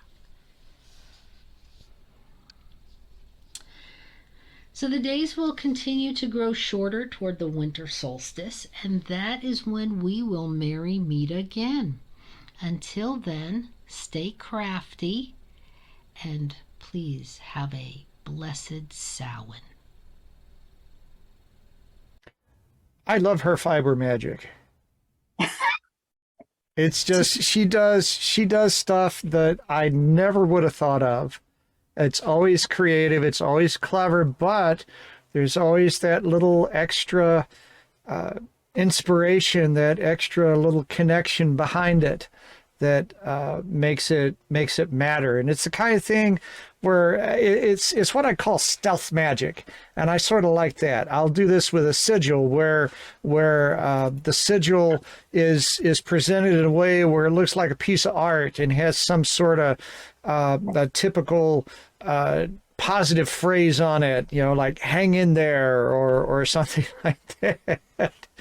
And you can put it right in front of people, and they don't even know that magic is going on there. And it's the same thing. So many things that she makes are these cute kind of things that you feel like you'd buy in a Tuesday morning store or something like that. And you don't realize the power that's in there. And that means that you can just let it work in plain sight in front of everybody. And they go, "Oh, isn't that cute? Isn't that sweet?" And they have no idea the work that it's doing. Love it. I love her stuff. I love her whole idea there. I do too, especially the skulls. Ooh. All right, so let's go to divination. So what I'm going to do today is I'm going to use the Halloween Oracle. That's one of my favorites. I use that all the time. Since I discovered it, it has become one of my most important oracles to use. Right. And the cards are absolutely beautiful. And if you want to look in the summary, you can be able to find your own on Amazon. So we already set all that up for you. So today, I decided that we're going to be using the number 13. And I'm going to be counting out 13 cards. And so, I decided for Samhain, we're going to have this divination for something for everybody to cut and release, because that's what basically Samhain is. We're harvesting it, and we're going to release what is no longer good for us and keep what is good for us. Capiche? All right, so let's start. 1, 2, 3, 4, 5, 6, 7, 8, 9, 10, 11, 12, and lucky number 13. So don't let anybody ever tell you that the number 13 is not lucky. They're not lucky. You just tell them that. They are not lucky. Stupid assholes. Ooh. The card of indivisibility. Can you see that really good? Yes. Awesome. So what I like to do when I do oracle readings is I always like to read what the author says, and then I will do my own on top of that, because I feel that the author did this for a particular reason for each card. And I want you to know what that particular reason is. And then I will tell you what my insights. Invisibility means being authentic. Heart beating, we sense, but do not see. They touch, we chill. They come unseen. You know that feeling you can sometimes have that someone is watching you. You cannot see them, yet you have a distinct feeling that someone is there. All the hairs are up on the back of your neck. You think you see something in the corner of your eye, but when you turn, there is nothing to see but empty air. This is the power of invisibility. The indirect fear and the COVID threats of having to fight something that we cannot see. Humans have a strong visual sense, so it is no wonder that we are uneasy about things we cannot see. The ancients believed that all matters of creatures, mythical and physical, and of course the deities, could make themselves invisible as well. When we consider that some animals are camouflaged so well by their coats or behaviors that sometimes, even if we're looking straight at them, they are hard to see within their environment, that invisibility isn't such a far-fetched concept. In many cultures, the idea of being who could watch us undetected were and still are common. The jinn, angels, natural spirits, fae, and even practitioners of magic, such as witches, are said to have the power to appear and disappear at will. But later, in literature, and then in the movies, invisibility becomes a common power, and we have fictional superheroes that are invisible and even cloaks of invisibility. The concept of invisibility is a double-edged sword. While in the most powerful tool to be able to gain information or to assist while no one sees, individuals using it are privy to information that may not be meant for them, and it may be taken out of context or unethically. It is a power of manipulation and easily abused. The idea of hiding away and not being seen is also a big part of the dark side of this concept. We are all born to shine light out into the world and to take our role. Hiding our talents, not expressing our true selves, stealing others' idea or work, and being someone else rather than your authentic self are all about aspects to consider should this card appear in your reading.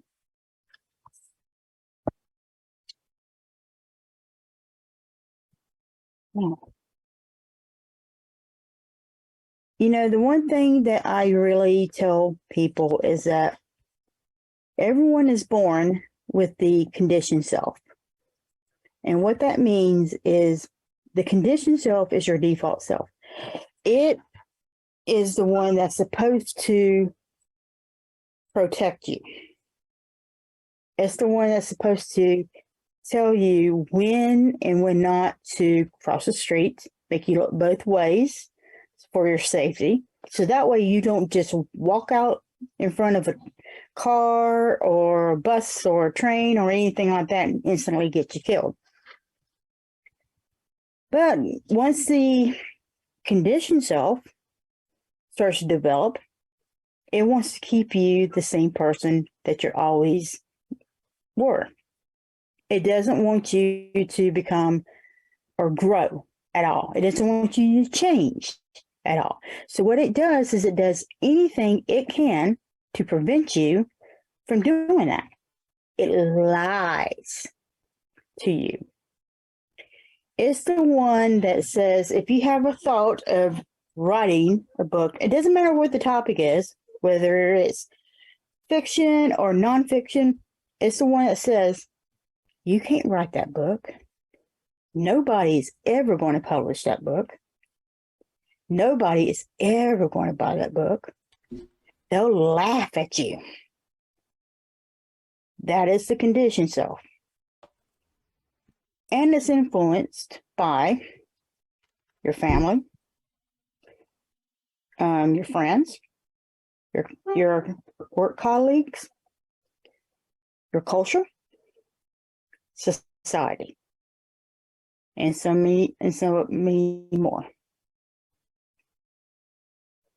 So basically, that is what your identity becomes. What your authentic self is. It's the one that told you, yes, I can write that book, and I should write that book, and I'm going to write that book because people need that book, and they would want me to write that book because they want to listen to what I have to say. It's the one that's trying to break you out of that shell, and it's the one that is aligned with spirit. It wants you to become in line with spirit. So it's the one that's going to tell you the truth. It's the one that is focused on bravery. The conditioned self is focused on fear. So if you want to start a new business, if you want to quit your old job to go to this new job, doesn't matter if the new job pays less or doesn't have as good benefits. If it's something that you want to do, then maybe you should do it. But that is more into the alignment of what you want to do. Maybe that's what the authentic self wants you to do. Because when you start doing things what other people want you to do, you put yourself into this cage and you're giving somebody else the key, and you become depressed. And with depression simply is nothing more than being angry. And we are taught in the society to take our anger and just stuff it down. We're not taught how to properly deal with it. And so when we stuff it down into our shadow. And that is one way of creating the shadow. But the problem is, your shadow, every time you push something down, your shadow becomes enlarged. And although that cage becomes enlarged, the cage is never going to keep that shadow self inside all the time. And when it bubbles out, and it can bubble out over absolutely nothing, it will become enraged, and a lot of times it will show itself in ways that you will never possibly imagine. But that's the reason why we need to learn how to deal with our anger. And we also need to do things that are in alignment for ourselves without caring what other people think. Because this is your path. It's not somebody else's path. This is your path. It's not your mommy's. It's not your daddy's. It's not your children's. It's not your hubby's or your wifey's or whoever else keeps saying, no, you can't do this. We're not going to do this, blah, blah, blah. Because where there's a will and a witch, there's a way. So stop disappearing into somebody else's dream and appearing in your own. And that's what this card is meaning. And there you go. Wow.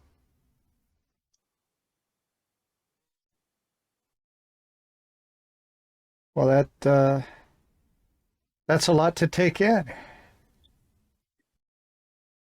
Yep, and now you know why I only do one.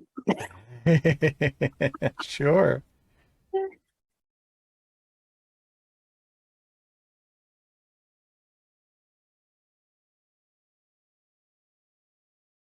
Yeah, that's a lot to take in. Whew. Well, we're getting close to the end of our time today, and with the Wheel of the Year episodes, we always have a spell, and I have the honor of that today. So today's spell is going to be very general, looking at this being that time of the year where the veil is thin. It's not something that can only be used at Samhain, but it is something that is especially appropriate here. And what we're going to do is to open ourselves and invite connection with those entities that would make contact with us for our greater good. You notice we're putting some parameters on there. When people talk to me about things like Ouija boards and that kind of thing, and they go, is that safe to use? Well, any kind of connection can be as safe as it can be, but you have to do it on purpose. You have to make some choices about how all this is going to happen. You don't just grab the Ouija board and say, "Hey, anyone want to connect?" I mean, that's the same thing as going downtown and walking around in your underwear and saying, "Hey, anyone want to take me home?" I mean, you're going to get an answer. It may not be the one you're looking for. Right? You got to have some parameters around this. And the first parameters are making sure that you are grounded and shielded. We're not going to do that as part of the exercise right now. Use the methods that are comfortable for you. If you want to cast a full circle and do all of that, that's fine. But at the very least, make sure that you do a brief ritual to take all that stress and ick that's hanging on you right now and send that stuff down into the ground. And remind yourself of your natural shields. So if you are connecting with something that isn't exactly what you want to connect with, remember, you have the authority to go, "No, not you. Not you. Back off, dude." That's part of the whole process. So we're going to assume that that has already been done. I've done that as part of my preparation for the program. You're going to want a candle. A purple candle is lovely. Purple is especially well suited to the spirit connection. I just noticed that the wick needs to be trimmed a little bit, so I'm going to try and do something about that. And I'm just going to trim this wick down. Candles always come with an extra long wick because that's part of the making process. But you should always trim it down to about 1/4 inch. Cut that there. There, that's a little bit more like what I'm looking for. All right, and I got a little holder. Actually, this is the way I've started doing my holders now. I just get a votive jar or shot glass or something like that, and I put dirt or sand. I've got one that I've got BBs in, and it'll hold any size candle that'll fit in the jar. So anything from a chime candle like this to a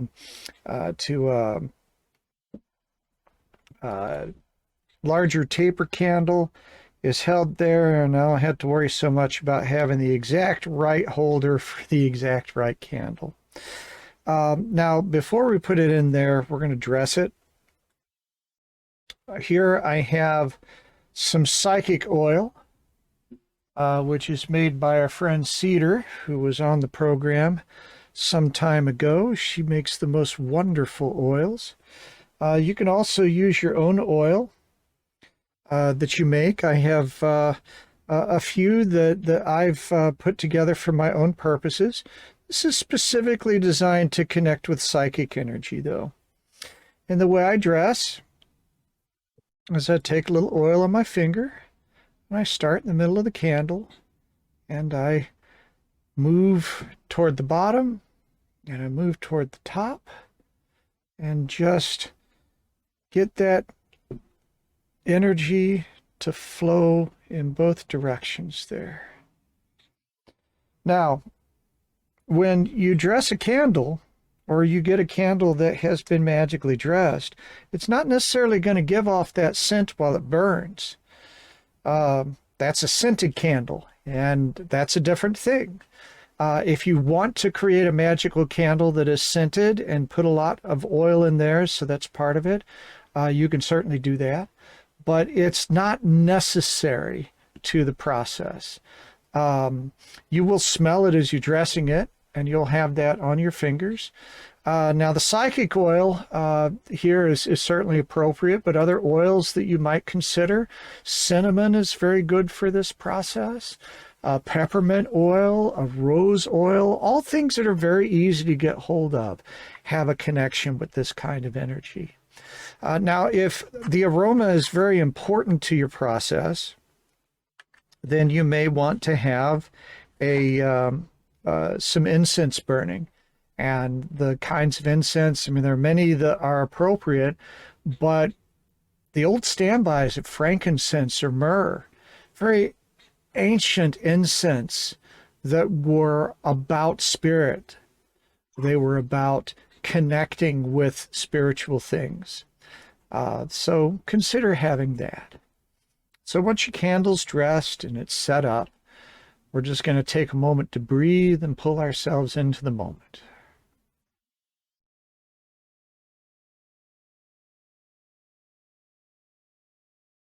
So take a deep breath, filling your lungs and letting your abdomen come out. Good deep breath all the way down into the lungs.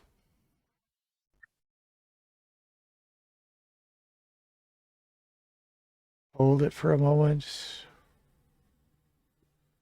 Let it go. If you're dealing with allergies or illness right now, you may have some restrictions on your breathing. That's okay. Just do the best you can.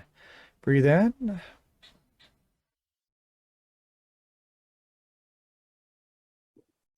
And out. And notice that as you practice breathing deeply, that you're able to draw more air in as you go, that everything gets exercised and loosened up. And just continue breathing deeply.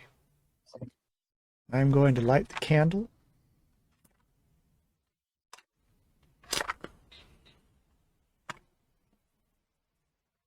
As I light the candle, I'm going to begin to picture my intention. And my intention for right now is that this candle and the smoke from this candle, the heat that rises from this candle, carry with it my connection to the spirits that I wish to connect with. And I invite connection with my ancestors. I invite connection with the elemental energies, with the gods and goddesses, particularly those that help guard the dead, that help guard the gateways. Entities such as Papa Legba that open up those gateways. And all of the spirits, all of the entities that wish to connect with me for my greatest good. And I state that intention explicitly. I don't want anyone who's going to throw shade. I want someone who's going to connect with me specifically for the purpose of my greatest good. I picture that in my head. You may say it out loud if you wish. It's not necessary, but sometimes that resonance helps. Now, what do I want to do with these entities? That has to be explained as well. I wish to receive wisdom. I wish to receive teaching. I wish to be shown those things that are difficult for me to see. I want revealed to me what will help me on my path, what will help me to manifest my intentions, what will help me to understand the world and its people better, what will make me a more potent magician, and what will help me to live a peaceful and prosperous life. I ask for whatever revelations will help me to spread love and to help those around me who are ready for my help, and to continue to love and support those who are not ready.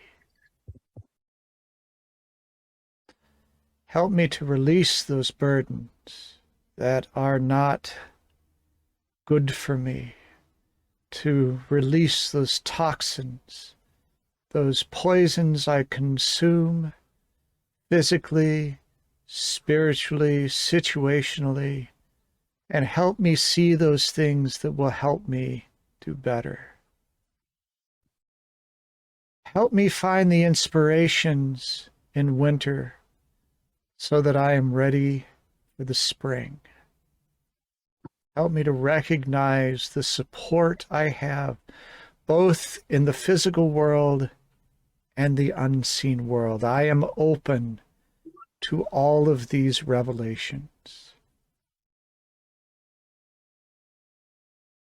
Now let the candle burn for as long as you will.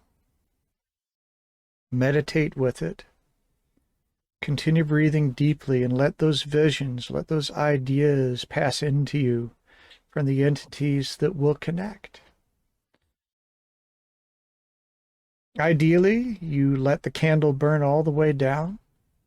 If there is not time for that, you can reuse the candle and repeat this intention, which I think is a good thing to do. When you are ready, you can snuff the candle with your fingers, or if you have a little snuffer, sometimes that's nice. You don't want to blow the candle out. That is an affront to the element of fire.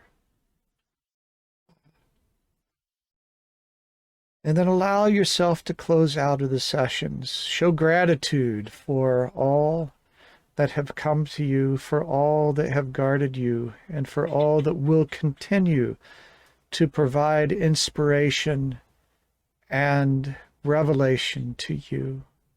Thanks to the ancestors, the gods, the goddesses, the entities, and all the spirits that are here for your greater good. And then I always like to do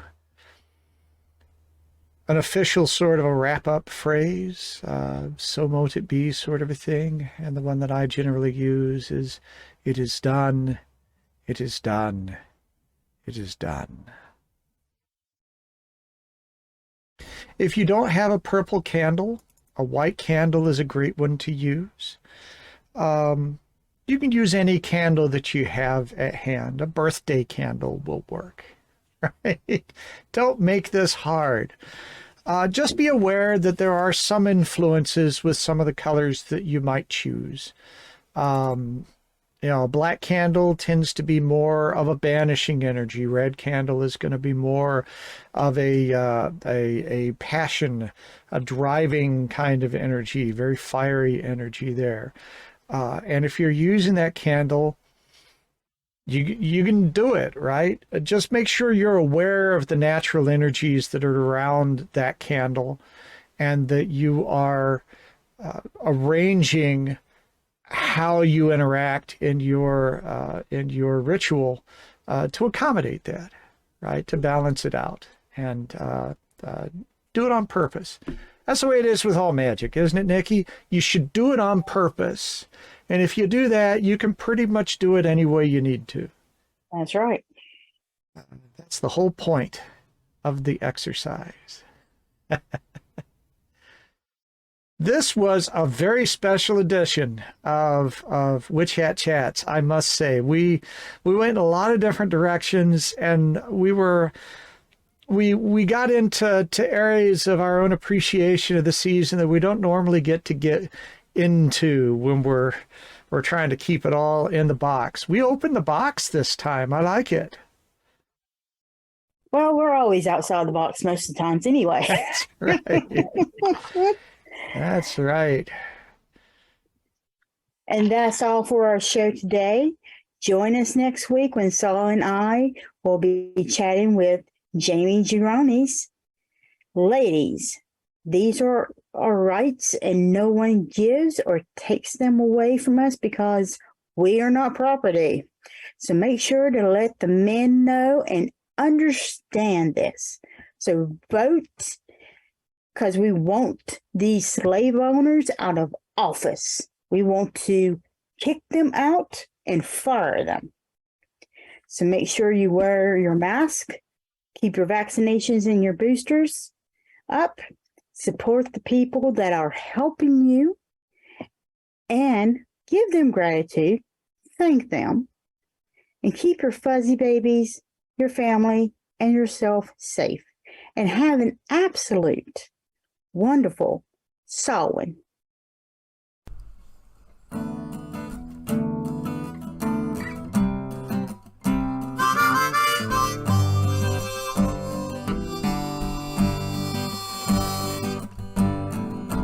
I know some people who like to chat. I think they're witches, how about that? And every Sunday at 12 o'clock. And if you're hurting, they're willing to talk. Nikki, Kirby with that black stone. I agree, Evermoving We Rise. Life and soul will the beautiful mind. I give you blessings under moonlight. I know some people who like to chat. I think they're witches, how about that?